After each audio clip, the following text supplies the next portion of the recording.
Hello there, Jordan. Hi, Mailbox. How are you doing today? I am doing great today. That's good. Hey, Mailbox, do you got any letter for me?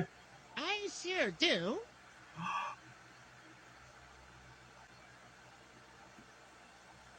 Thank you so much, Mailbox. You are welcome. We just got a letter. We just got a letter. We just got a letter. We just got a letter. Wonder who it's from.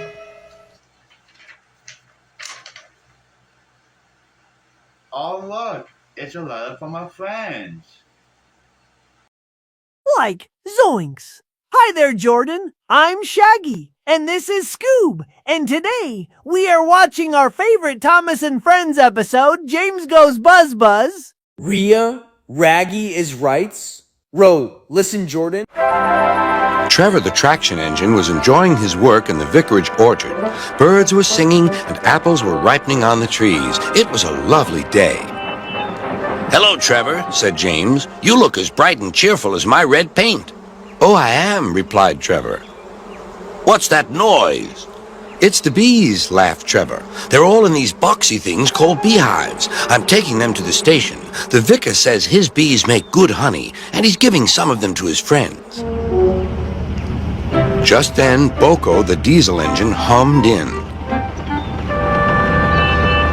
"Take care, you two. Don't make the bees angry. They might sting you."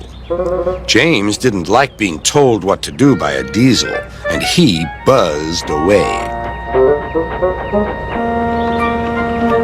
"Goodbye, Trevor," called Boko, and set off to see Duck at the next station. Bill and Ben, the tank engine twins, were busy arranging cars, but they scampered off when they saw Boko. "I remember the first time I met those two," laughed Boko. "They nearly made my eyes pop out. Edward soon put a stop to their games." "Edward is the only one who can keep Bill and Ben in order," chuckled Duck. "I sometimes call them the bees." "A good name," replied Boko. "They're terrors when they start buzzing around." James bustled in. "What's that, Duck? Are you afraid of bees? They're only insects after all, so don't let that buzzbox diesel tell you different." "His name is Boko, and he didn't. I wouldn't care if hundreds were swarming around. I'd just blow smoke and make them buzz off." "Buzz, buzz, buzz," retorted Duck. The next morning, James arrived at the station to collect his coaches. The passengers were excited and keen to get on board. The platform was crowded, and the porter was in a hurry. "Mind your backs," he shouted. Then there was trouble. The beehive fell and broke open. The station cleared like magic. James heard a familiar buzzing. The bees were too cold to be cross, so they buzzed around the fireman, hoping he'd mend their hive. But he didn't understand, nor did his driver, so the bees turned to James. His boiler was nice and warm. Buzz off," hissed James. One bee burnt his foot. "Ooh, ooh." The bee thought James had burnt him on purpose.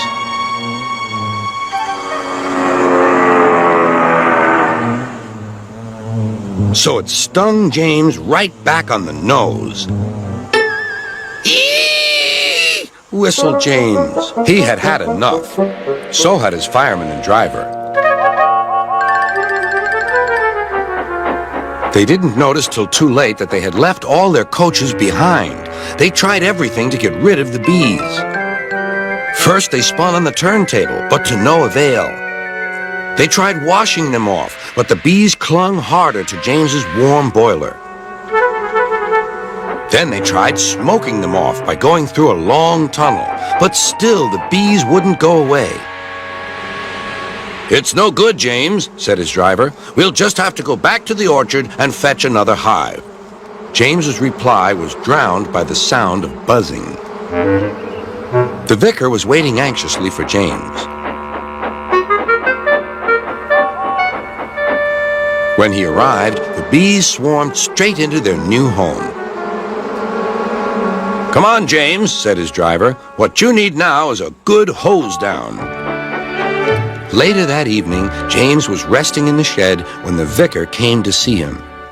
"Thank you for saving my bees," he said. "It's a pity it's not Christmas. Then we could call you James the Red-Nosed Engine." Everyone laughed, even James. But instead, they decided to call James the Bee's Knees, which means they thought he was more useful than ever. So, Jordan, what did you think about this Thomas and Friends episode called James Goes Buzz Buzz? So, Jordan, we heard that it's your favorite episode is Toby's Discovery. Until then, bye, Jordan. And remember, Jordan, Scooby-Dooby-Doo! Bye. Let's go see what Blue's up to. Come on.